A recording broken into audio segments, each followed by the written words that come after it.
I want to ask you about what it takes mentally to ride above your comfort level. James Stewart, okay? He is a guy that if you go fast, he's going to go fast. If I ride out of my comfort zone, he's going to ride out of his comfort zone. You can never get ahead. Tiger Woods, Michael Phelps, LeBron James, Kobe Bryant, Usain Bolt.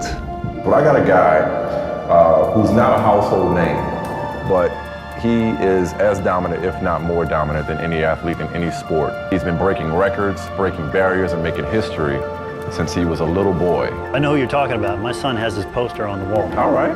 I mean, with that generation, so he is a counts. household name in Tom Ferry's house. That's right. Okay. James Bubba Stewart, right? Yeah. This is a guy who makes his living on the dirt. He's the fastest man on two wheels. I don't care because I know where I came from. I earned every penny of that. And for me, it's been good. I've been blessed to be in a situation where I can earn this, and I like it. James Stewart has pure talent. He's probably one of the fastest guys ever on a motorcycle. Were there times where I had to ride out of control? For sure. But there was still a sense of calculation. Michael, how is Stewart doing this season? He crashed a couple of times early on, and it really put him in jeopardy of not being able to contend for the Supercross championship, but he's rallied to take the overall points lead, and he should claim the 2009 Supercross championship. I'm a game changer, but there's only one person. I don't really play video games, so this is my video game. That shoved him into... oh, look at it! He did it! I told you, Jeff. I got it. Oh, winner from last to first, James Bubba Stewart. I am James Stewart. I'm not just a one-hit wonder. Are you the most dominant performer in any sport?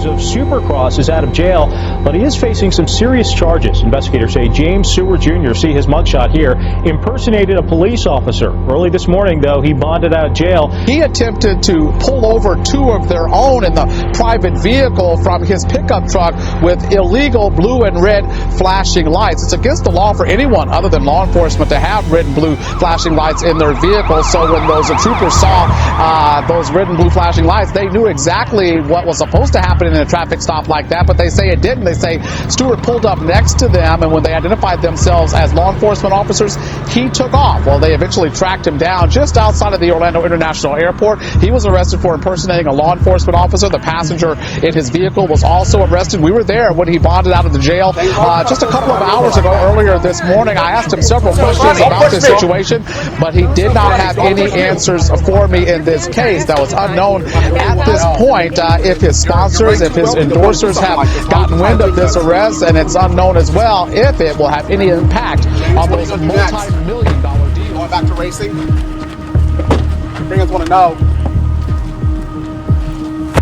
The news broke James Stewart suspended by the FIM. My suspension, that was weird. I would say 2 years is probably the worst possible penalty that could have come from this. I'm not a cheater. I was never taking HGH and all that kind of stuff, so I never really believed that it was happening. I'm like, these people are crazy. But then as it kept going on, they stopped answering the phone call, and it was saying, oh, we lost your paperwork.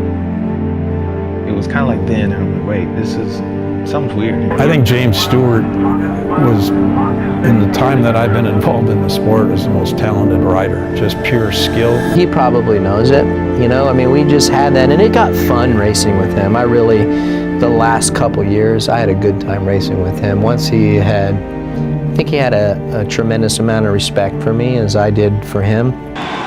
It was fun racing with him. We could race each other. We knew neither of us were going to take a cheap move. We raced with, mutual respect, and it was fun. But yeah, I mean, it was just cat and mouse with us.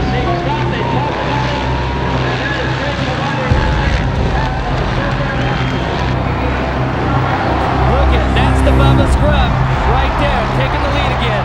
Stewart! Side by side, but no contact, and he can't. Look right here. Oh boy, Stewart with the lead. And Carmichael's right there.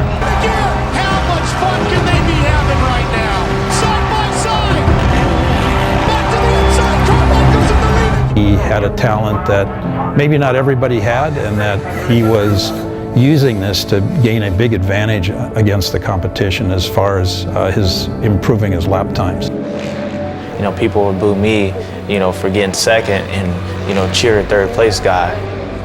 You know, it didn't register me that I'm black and they're white. And I never paid attention because at the end of the day, I was just trying to beat them. I was 4 years old when I first got my first real bike. You know, my dad had it all wrapped up in the back, and I remember coming outside and, you know, seeing this, you know, Yamaha PW50. And nothing special.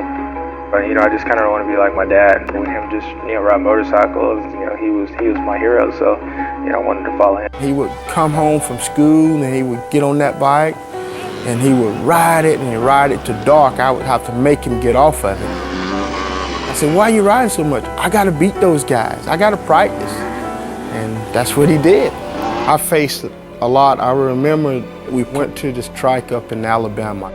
The guy looked at me and he said, we don't race here. And I said, good, because I come here to race a motorcycle.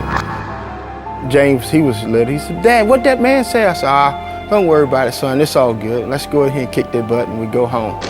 Was there any tight times out there for you, partner? No. What are you going to do the third moto? Where that? You know, I get scared every time I race. I get on the gate, I freak out. I'm scared. I hate doing this. I don't want to do this. Every time we start a motorcycle, I say again, this is what I love to do. This is why I come here. This is why I train, because I love to have this feeling, that scared feeling of not knowing what's going to happen. Gosler, Smith, Elliott, Stewart, Boniface, Tedesco. And look at this. Here comes Stewart to the inside. And just turns on a dime after that. Look at that. Just whips the front end over. Crowd going, this kid is unbelievable. Next he's taking on Danny Smith all of a sudden. And then he had worked on that earlier. Off the seat to James Stewart now. Takes Gosler. Looked like it might have been a KTM rider down right there. But Stewart, unbelievable. And see how fast this kid is able to make up for a bad start. This is the rhythm section. Gosler's getting through there quick, but it's not the same as tripling into that corner, as you can see. The crowd is getting their money's worth here, watching Stewart do what he does best, all the way down to the wire. But this year you've got this kid, the most impressive rookie we've ever seen, James Stewart, who lost that Supercross title, wants this one bad. He's shown that he's the fastest kid in the world right now at 125. He's even faster outdoors. From what I've seen in practice so far, he is just amazing. Back in the pack, James Stewart goes down. Michael Brandis on the left-hand side is down and dead in the water. But the big story is Brandis gets back up and gets his bike ready again. James Stewart is in dead last, 40th place. This is fun to him. This is like a video game. Well, if this video game's for sale, I think most of America is going to buy it. You know what? I don't even remember what I was saying. He laid it over off of that jump. Look at that. Okay, there's another one. And what does Brock Sellett? Leaves him dead in the water. He didn't touch him. And Brock's just like, whoa, where did that come from? And his lap time, just so you know, that was the... As are we. James Bubba Stewart, the last time we saw him racing was in Las Vegas on May 4th. And here he is, 6 weeks later, absolutely dominating the field. He was in dead last in the first turn, and here he is now fighting for first place. And give Ivan Tedesco all the credit in the world.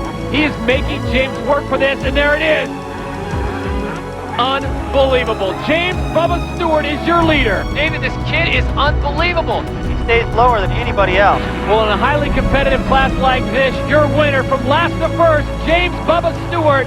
Welcome back to the circuit, Mr. Stewart. Really, not many people have done that I know of. Fastest guy I've ever seen on a bike. I mean, he was dominant in the sport, and more dominant than perhaps anybody, and way ahead of his time. 125 on the line, moto number 2, your winner, moto number 1, James Bubba Stewart.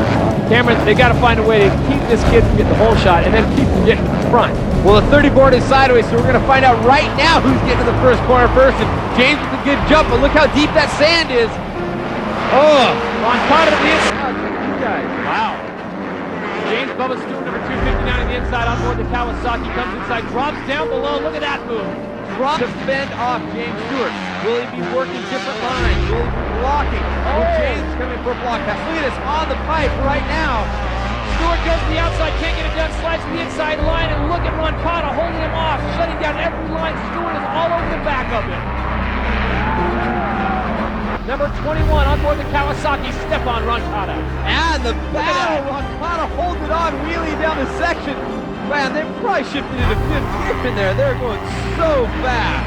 Roncada has got in his mind that he can run and he can possibly beat James Bubba Stewart. Still a lot of racing to go. Stewart watching guys running through the pick the line, things better, can go for it. But these guys are just kind of working different lines quite a bit. He goes up the inside again, and he's past him again. The more than 25,000 fans here at Hangtown showing their appreciation for a great race. This is certainly worth the price of admission. The flag. In 2005, James Stewart wins his first ever 250 main event. The crowd is on their feet. History has been... Look at Bubba. What kind of dance, what kind of prayer are you going to do? He danced in a 125 class. He's just so thankful to survive. Look at that. How cool is that? Ricky Carmichael said, stand up, champ. A true champion. Congratulating another true champion. This is incredible. History in the making right here, Robbie Floyd. Don't you hug me, did he? And then backed it off in cruise time. Now he's working front and side through on the inside. It's the perfect 10 for James. Outside, he cuts back. Oh, and there's a great pass on Alessi. As he has been in every moto this year. Undefeated so far. He goes undefeated and wins the weekend. Had a few growing pains, though, this year. What a super talented man. Cross, and now there it is. History has been made here at Steel City. Unbelievable. You know, like I said, you know, only having a couple weeks to prepare for the season, I mean, nobody thought, I mean, even myself, you know, we never thought this, and, you know, it's just trying to get through the season healthy. Speed he carried, the momentum he carried is just unmatched still to this day. Of how he had been prepared to race as a professional at 16 years old. Being able to change the sport and how people ride motorcycles is an honor, and it still is to this day. Reed will finish second tonight. The confetti is flying. He'll finish second in the championship as well. Making his way through the confetti. Here he comes. James Stewart. He will do it. He will win his second Monster Energy AMA Supercross and FIM World Championship. In one of the wildest championship seasons in Supercross history, James Stewart is the man on the top step of the podium with the #1 plate. Aaron Bates gets with him, sticks the mic in his face. The frustration. I crashed. That's what it is. AMA Supercross and FIM World Championship champion. Congratulations. Who got in with Kennard. It was. That's what it was. Dungy who got into that group, and I thought it was Roxham, but maybe it was Kennard, and that shoved him into. Oh, look at it! He did it! I told you, Jeff. There it is, Jeff. Right into Andrew Short. Chad Reed takes the lead away, and Short comes back. And here's Stewart with a big whip. Watch Stewart to the inside. Stewart inside, and Reed cuts back. All of these two have a lot of history. A lot of history between these two, and Short wants a piece of this as well. I've taken these steps 1,000 times. Wins, losses, championships. I lived it all. You see me as a veteran. I see youthful determination. Time is limited. Opportunities are few. This is our time. Our opportunity to redefine limits. I got money. I got fame. I got everything I wanted. And ultimately, what I really wanted is win another race. That's all I got.